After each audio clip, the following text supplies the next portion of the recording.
Characters. They seem to be damn well everywhere when it comes to stories, and for good reason. Nothing gets things going in a story like characters. Characters act, characters react, characters get harmed, characters get angry, characters get scared, characters get happy. Characters, in many ways, make stories go round. But that's not the only reason why we have characters at the center of our stories. Characters give us something to relate to, something to feel feelings about. An erupting volcano can be very cool, very dramatic, very spectacular, and very scary. But it's very hard to feel actual hatred towards a volcano. Now, a well-written villain, however, that's something you can hate. So where do characters fit into our burger model of a story?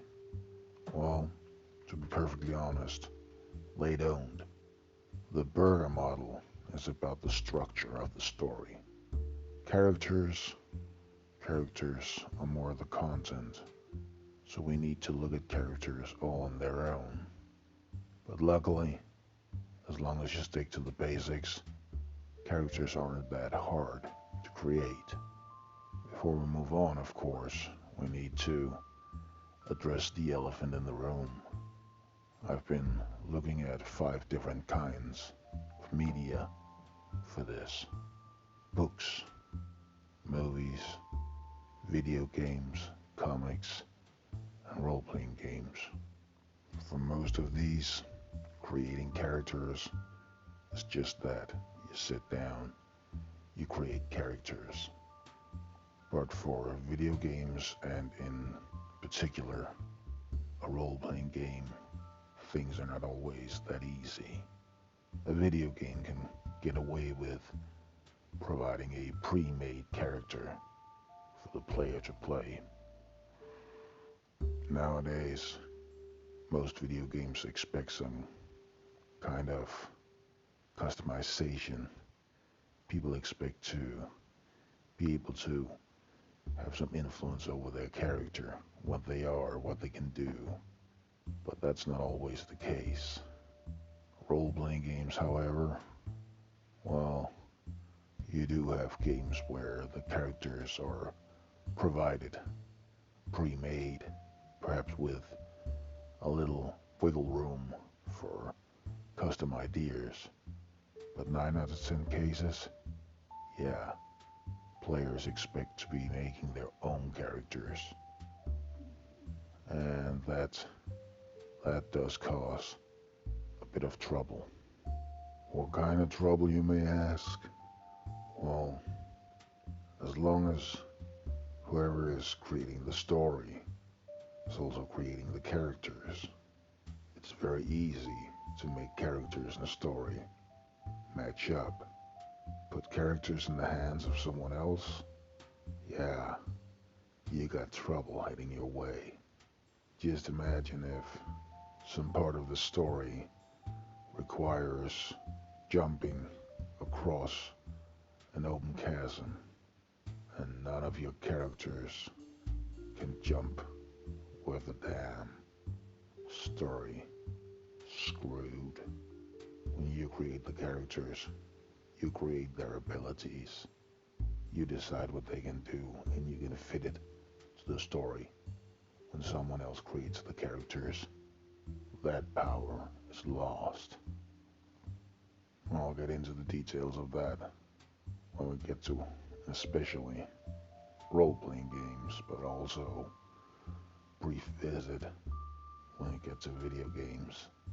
But yeah, characters are a bit more complex when it comes to a full fictional universe than just saying, hey, that's Jeffrey, he's cool. So, but let's get down to the characters that we can control. First of all, not all characters are created equal. That's kind of a given.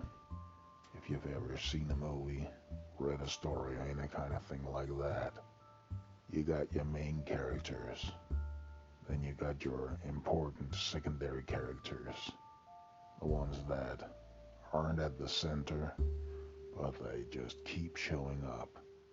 And then you got all the riffraff. There are plenty of levels that you can have depending on how big the story is. But again, keep it simple, stupid.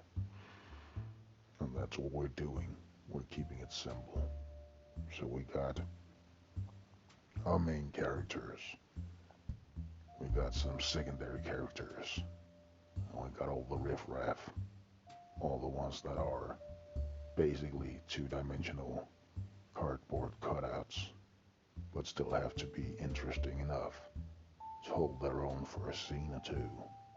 Luckily, there's an old, tried and true way of quickly creating characters for stories. It's the holy trifecta of basic character creation. You need to find the good, the bad, and the quirky in any character. The good is usually pretty simple. What are they competent at? What are they good at? This could be skills. This could be network. This could just be that they're rich. But it's something that they can use to solve issues throughout the story. Something that benefits them and can benefit others that tag along with them. The bad, well, some of the bad is just a lack of good. Something that most people can do, but this character is not good at it. Might be low social graces, or the character might be poor, or might be physically weak. Could be unskilled in things that seem important. But the bad can also be actual bad, real problems that a character has. And this, of course, plays in a lot in the more drama-oriented stories, but it can play in anywhere. It can be things that the character simply cannot handle, cannot stand to have to deal with, like heights or spiders or snakes or social encounters. They may be panicked about it, they may have anger issues, anything that would usually be cause for worry when dealing with a character. And the quirky, well, the quirky doesn't really matter much for the character as a useful individual throughout the story. It doesn't make them better or worse. It's just something interesting. Interesting backstories, interesting character traits, something that can take up a bit of time, maybe be worth a chuckle or shed some sympathy on the character, things like that. Just plain and simple information about the character that might be interesting to the right people in the right situation. With all that said, let's look at our main characters. We won't have to do the secondary characters and definitely not the riffraff here. We can do that on the fly. The story is simple enough. But the main characters, yeah, we should have a look at them. I'm thinking two main characters from the beginning. One picked up on the way. So the two mains, they don't need to have any connection to one another. They're just new students. Maybe they end up being roommates in their student dorm, at least for the time being. Let's call them Jeffrey and Lewis. Let's have a look at Jeffrey then. What is good about Jeffrey? Well, let's say he's kinda hyper competent. The guy who's always ready to get things going. He has skills, he has looks, he has stamina. He's not always all there mentally, but he'll handle it. So that's a pretty good part of Jeffrey's description. What about the bad? Well, let's say he's a bit narrow-minded. He has a lot of ideas about things that are too fancy, often very random things that for some reason he points out are too fancy, and so he shuns them. He dislikes having to deal with them. He doesn't understand them. He doesn't know how to use them. Could be anything. Could be some random device. Could be some food ingredient. Could be some kind of place. Could be anything. That's the silly part of it. Whatever he thinks is fancy doesn't really make sense. He just has this random idea that this and that he doesn't like is too fancy, not rough enough for a hardened guy like him. The quirky part, well, hyper competent, calls a lot of things fancy in a derogative way. So, would sound like a guy who's been working most of his life, working in all kinds of different places, always has a story, almost like a silly and less creepy version of the main character in The Usual Suspect. Always a story about this and that seems to relate kind of on a tangent to the situation. Never shuts up about it. Always have to tell about it. To the point that it gets kind of annoying and silly to other people. Those three things together, that's usually enough for a fictional personality, simple as it might seem. So what about Lewis? Well, to make him a bit different, let's make Lewis the slightly bookish one. Not a complete bookworm, but he's got the smarts. He's well informed. He's knowledgeable. But he's also observant. He notices things. He remembers things. He puts things together. What about the bad? There are a lot of things that kind of lined up with the bookish type, but a lot of them are too stereotypical. Don't want to retread everything. Don't want to make him a cliche. So let's pick one that's kind of out of the ordinary. Lewis isn't that good with technology. He's not a complete techno dunce or anything. He can use it, but things seem to always go a little wrong, get a little too complicated, or in his own words, machines seem to hate me. There's plenty of amusement that can come from that.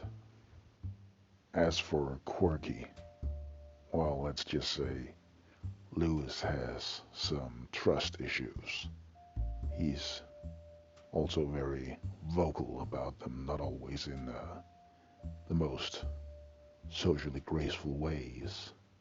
He pretty much calls people on bullshit a lot of the time, but that doesn't always mean he's right. It doesn't always mean it's a clever thing to just point out that you don't trust someone.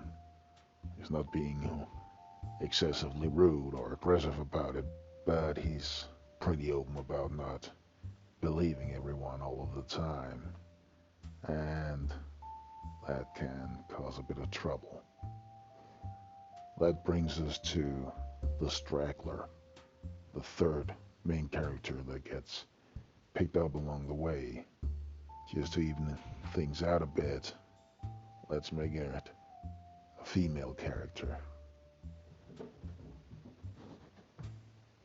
Say hello to Joanna. Unlike the two others, Joanna is a second year student, so she's already seen a bit. She already knows the ropes on a lot of things, which might be why she's not a complete head case once all the ruckus breaks out. She's disciplined, well organized, focused, not as easily thrown out of the loop as many others are. As for the bad stuff, well, Joanna's not exactly the physical type, not much of an athlete, and she has absolutely no desire to pretend that she is. So when it comes to physical action, she might be more trouble than she is of use. And the quirky parts, Joanna's she's a party girl. She likes to party, and she has partied a lot. In the 1 year that she's been at the academy, she keeps dropping hints about it, and she keeps running into things that reminds her of a party or that she knows from a party. But she never gives the full story, so it's always, well, something happened, and we just have to guess or imagine what that might be. Half stories, cut off anecdotes, that kind of thing. And with those three, we've got our characters more or less covered. All the rest, as I mentioned, can be made up on the spot along the way, as long as we know the basics of them. So this should be enough to get the story started.